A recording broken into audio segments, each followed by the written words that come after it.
Et coucou à tous! Alors suite à nombreuses questions que j'ai reçues par mail, on en a sélectionné quelques-unes avec mon amie Valérie, sonothérapeute, avec qui j'ai fait la première vidéo. Et donc je vais tenter de répondre à ces questions qui m'ont été posées. Et notamment la première qui était importante dont je n'ai pas parlé, c'est, enfin très peu, c'est comment contacter les guides. Alors cette question, en fait, c'est comme vous avez envie, c'est comme vous voulez. Qu'est-ce qui vous parle? Comment vous vous sentez le plus à l'aise? Donc ça peut être dans votre tête, avoir une pensée pour eux. Euh, Ça peut être à voix haute, que vous soyez seul ou non, vous pouvez le faire à voix haute. Vous pouvez aussi l'écrire sur un petit mot. Euh, Vous pouvez aussi, si c'est, alors c'est quelque chose que je fais moi aussi quand c'est une question qui est importante, je me fais un petit rituel, c'est-à-dire que j'allume une petite bougie, je me concentre, voilà, je fais un peu le vide dans ma tête, et là je pose ma question et j'essaye de la poser le plus possible avec le cœur, voilà. Donc, en résumé, faites comme ça vous semble le plus fluide, comment vous vous sentez le mieux avec la technique si jamais vous n'avez pas trop de temps, si c'est une question qui est tout de suite importante. Voilà, faites comme vous le sentez, comme vous avez envie de le faire. Et c'est vrai que pour les questions importantes, de faire un petit rituel, c'est bien parce que ça l'ancre vraiment aussi au niveau de l'inconscient et ça ouvre le cœur. Donc ça, c'est comme vous voulez en fait, c'est comme vous le sentez. Bonjour à tous et coucou Valérie. Et coucou. Est-ce qu'ils sont toujours là, tes guides? Alors, nos guides, ils sont toujours là. Il faut savoir qu'on en a tous plusieurs. Et en fonction de ce qu'on va vivre dans la journée, il va y en avoir plus ou moins. Parce que, évidemment, les guides qui ont des énergies intenses, qui ont de fortes vibrations, ne seront pas là à chaque instant. Ils seront là pour les moments clés de notre vie. Peut-on leur demander une preuve de leur existence? Oui, on peut leur demander une preuve de leur existence. Quand vous demandez une preuve de leur existence, il faut que ce soit quelque chose qui soit quand même assez... Demandez pas un feu d'artifice, demandez pas tout de suite à avoir une apparition ou ce genre de choses. Voilà, vous n'allez pas... Voilà. Par contre, oui, on peut demander une preuve et quand on demande la preuve, on lâche. Moi, il m'est arrivé, mon fils faisait du rugby quand il était plus jeune. Et un jour, l'entraîneur m'appelle et me dit, voilà, votre fils a été blessé lors de l'entraînement, il faut vite venir. Donc vite, j'ai pris la voiture, je suis partie. Et quand je suis arrivée au terrain, ben, mon fils était déjà monté dans le camion de pompiers, j'ai pas pu le voir. Donc je n'avais aucune idée de ce qu'il avait, tout ce que je savais, c'est qu'il avait pris un coup à la poitrine et qu'il avait du mal à respirer. Donc j'ai suivi le camion de pompiers avec ma voiture. Arrivé aux urgences, en fait, le camion a pris sa propre entrée. Moi, je suis arrivée à l'accueil. J'ai juste eu le temps de le voir qui partait à la radio. Donc je l'ai suivi. Et là, je ne sais pas pourquoi, pour une fois, la radiologue n'a pas voulu que je rentre dans la salle avec mon fils pendant qu'elle faisait les radios. Et donc je me suis retrouvée toute seule parce qu'il était 21h30 le soir. Voilà. Et là, ben, j'ai été angoissée, j'avais peur, je ne savais pas ce qu'avait mon fils. Et là, je leur ai dit, ben, il paraît qu'on n'est jamais seul, il paraît que vous êtes là. Et, et moi là, je suis toute seule. Et moi là, j'ai peur. Et je ne sais pas ce qui arrive à mon fils. Et là, j'ai besoin de soutien. Donc, s'il vous plaît, montrez-moi que je ne suis pas seule, montrez-moi que vous êtes là. Et en fait, ce que je ne savais pas, c'est que dans cette salle d'attente, il y avait un minuteur. Donc la lumière s'est éteinte. Et en face de moi, sur le mur, j'ai vu une silhouette avec des petites étoiles comme ça, qui s'est formée en face de moi. Donc j'ai regardé ça, vraiment j'étais assez sidérée. Et à ce moment-là, quelqu'un est arrivé, a rallumé la lumière. Et je me suis dit, est-ce que j'ai bien vu ce que j'ai vu? Et là, j'entends Tu veux une preuve de la preuve?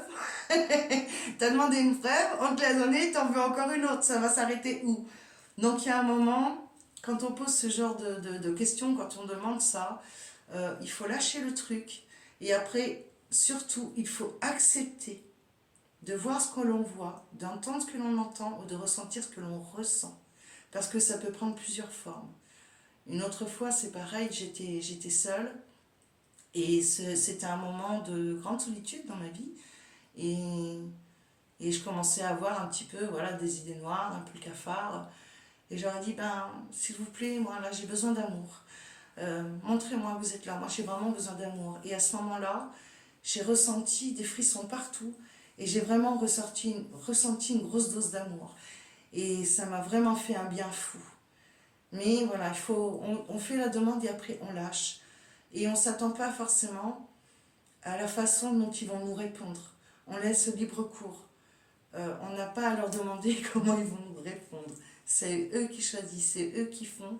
Et ils le font en fonction de ce que l'on peut croire, de ce que l'on peut supporter, de ce que l'on peut comprendre et appréhender. J'entends, Valérie, que tu as eu donc des réponses, mais à contrario, est-ce que parfois ils ne te répondent pas? Alors, ça arrive qu'ils ne me répondent pas pour moi, par exemple, aussi. Euh, Parce que parfois, j'ai d'autres choses à apprendre avant. C'est-à-dire que si, par exemple, quand on est à la maternelle ou au CP, qu'on commence juste à apprendre à compter, à voir les chiffres, on ne peut pas demander tout de suite à avoir la compréhension des racines carrées ou des théorèmes de Pythagore, par exemple. Donc, la question que l'on va poser, si on n'a pas la réponse, c'est que parfois on a d'autres choses à apprendre avant et que sans ça, sans cet élément-là, on ne pourrait pas la comprendre. Et puis, on a aussi besoin de faire nos expériences et parfois on doit avancer sans béquille. Et quand c'est pour une personne, si je n'ai pas la réponse à une question que la personne se pose, c'est aussi parce qu'il y a d'autres choses à apprendre. C'est aussi peut-être que la réponse ne la concernerait pas complètement. Et quand une autre personne est dans l'histoire, les informations peuvent être scellées. Parce que on respecte toujours l'intimité, toujours, de l'autre. Et ce qui correspond à une ne correspond pas à l'autre. Et on n'a pas à dévoiler ses secrets, entre guillemets. Valérie, donc tu entends tes guides, mais est-ce que tout le monde peut entendre ces guides? Tout le monde peut les entendre.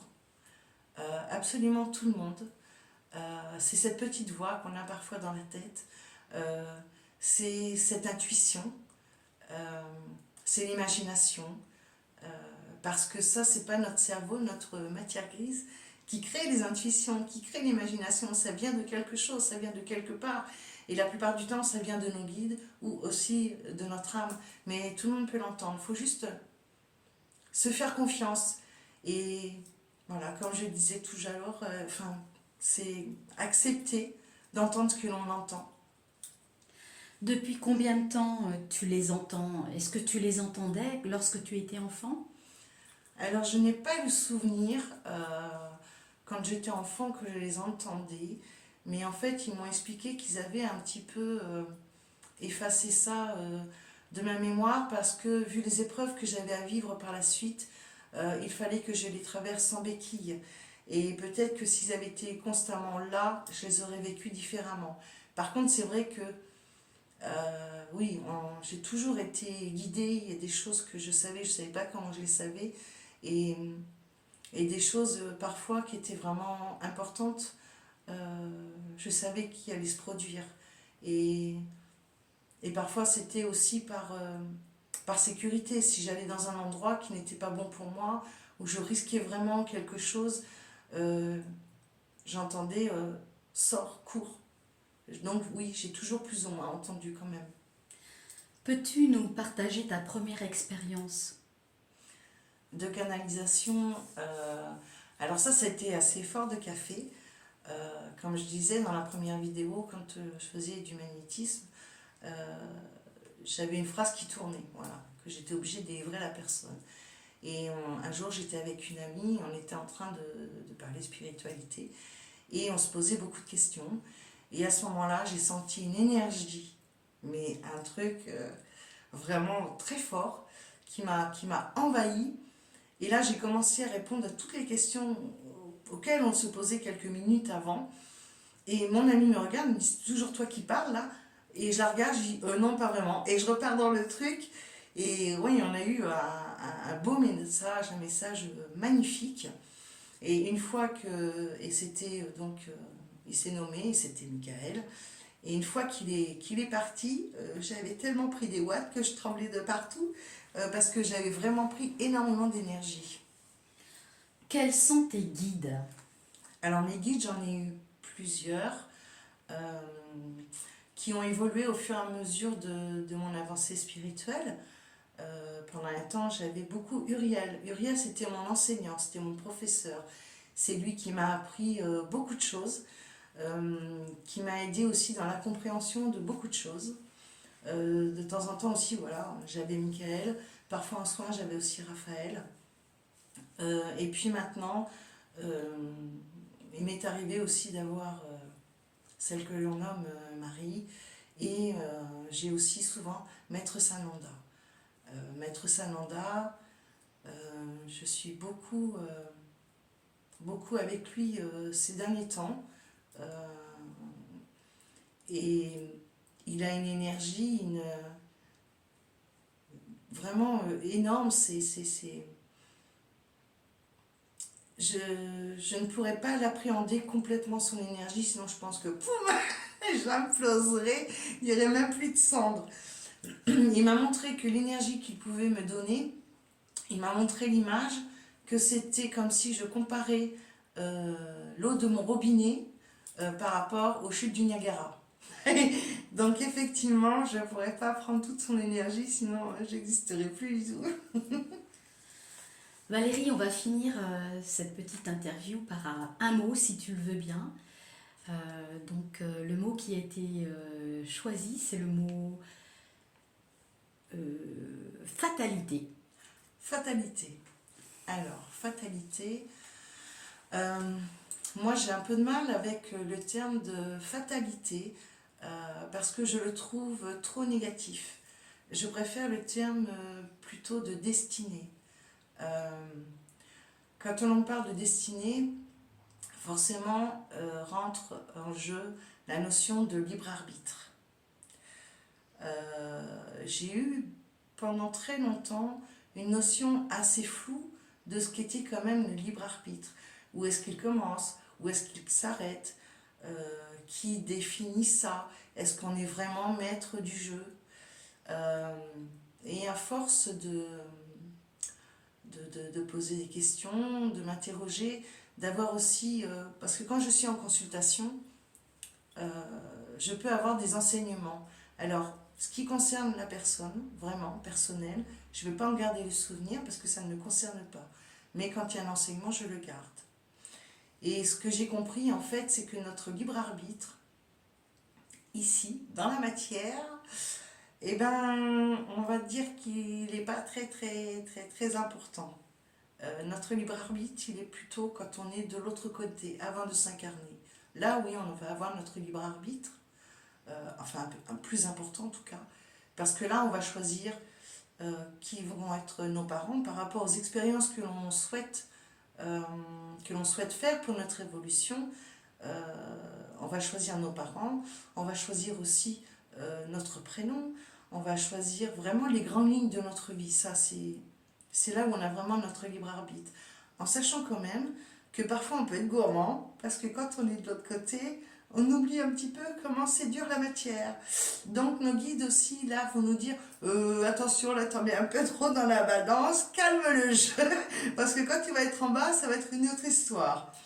Donc voilà, on a quand même, quand même un gros pourcentage quand même de libre arbitre. Une fois dans la matière, là, ça se complique, parce que le but est d'expérimenter ce qu'on a choisi pour évoluer, pour comprendre, pour apprendre. Et en fait, qu'est-ce qu'on doit comprendre et apprendre? C'est qui je suis. et apprendre aussi toutes les formes d'amour. Donc, quand on est de ce côté-là, c'est un peu plus compliqué le libre arbitre. Il faut savoir aussi que les personnes qui ont pour vocation d'aider les autres, de leur permettre de grandir, d'évoluer, de guérir les blessures, ils ont un peu moins de libre arbitre encore que les autres. Parce qu'on a choisi une voie, et sur cette voie-là, il y a beaucoup moins de possibilités de traverser ou de zigzaguer. On peut prendre parfois l'itinéraire piste parce que on a aussi des choses à continuer à apprendre. Hein. On apprend toute sa vie sur nous, sur les autres, sur l'amour, on apprend toute sa vie. Mais c'est vrai que on en a peut-être encore un peu moins que les autres personnes. Voilà, c'est ce que je pourrais dire par rapport à la destinée. Bah écoute Valérie, je te remercie. J'espère que vous aurez encore d'autres questions à poser à Valérie parce Oui, que n'hésitez pas. là tu as ouvert d'autres possibilités et c'est très intéressant. Merci beaucoup Valérie. Merci. Et puis c'est pareil, si vous avez des questions ou des idées je sais pas, de thèmes que vous avez envie que je développe, ben, n'hésitez pas ou m'envoyer par mail ou mettre dans les commentaires. Voilà. J'espère que ça vous aura inspiré. N'hésitez pas à appeler vos guides. Et puis, je vous embrasse. À bientôt.